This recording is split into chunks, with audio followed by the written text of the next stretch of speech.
මහ වැස්සේ අඳුරු ගොඩනැගිල්ලක් යට මේක ගැත් එක තදින් අල්ලගෙන යුගානි සහ මේක එකිනෙකාට ලං වුණා.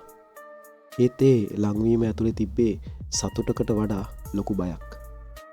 මේකගේ අතීතයේ ආපු ඒ සෙවණැල්ල ඔවුන්ගේ ආදරයට විතරක් නෙවෙයි ජීවිතවලටත් තර්ජනයක් වෙලා ඉවරයි. කොහොම වුණත් අර මිනිස්සයා මේකව මෙතෙන්ට අරගෙන ඇවිල්ලා තිබ්බේ මේකගෙම වාහනේ. මිනිහා ඒක දාලා තමයි දුවලා තියෙන්නේ. ඉතින් යුගානි කොහොම හරි අමාරුවෙන් මේකව වාහනේට අරගෙන එනවා. මේකගේ බෙවුලන දෑත් තමන්ගේ දෑත් උඩ තියාගෙන යුගානි ඔහුගෙන් සත්‍ය ගැන අහනවා. දැන්වත් මට කියන්න මේක කවුද මේ මිනිහා? ඇයි එයා ඔයාගේ පස්සෙන් එන්නේ? මේක දිග හුස්මක් අරගත්තා. ඒත් එක්කම මේක දැක්කා යුගානිගේ ඇස් වලින් කඳුළු කඩාගෙන වැටෙනවා. එයා මගේ අතීතයේ හිටපු කෙනෙක් යුගානි. මගේ පවුල විනාශ කරපු, මගේ ජීවිතය අඳුරට තල්ලු කරපු කෙනෙක්.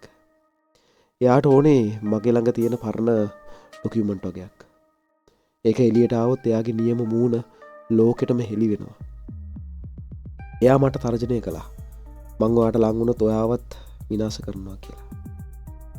මේකගේ වචන අහගෙන හිටපු යුගානිට තේරුණා මේක මෙච්චර කාලයක් තමන්ගෙන් ඈත් උනේ ඇත්තටම අකමැත්තකට නෙවෙයි තමන් වෙනුවෙන් තියෙන අසීමිත ආදරේ හින්දා බව.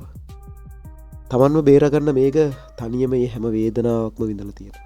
යුගානි තමන්ගේ අත් දෙකින්ම මේකගේ මූණ අල්ලගෙන තමන්ගේ පැත්තට හිමීට හරවුවා. මන් දිහා බලන්න මේක. මං ඔයාගේ ළඟින්ම ඉන්නවා. ඔයාට එක තප්පරයකටවත් අනතුරක් වෙන්න දෙන්නේ නැහැ. මොන ප්‍රශ්නය ආවත් මං ඔයාව අතාරින්නෙත් නැහැ. අපි දෙන්න එකතු වෙලා මේකට මුහුණ දෙමු. මේක යුගානිගේ පපුවට හේතු වුණා. ඔවුන්ගේ හදවත් දෙක එකට ගැහෙන්න පටන් ගත්තා. ඒත් ඒ උණුසුම් මොහොත වැඩි වෙලාවක් පැවතුනේ නැහැ.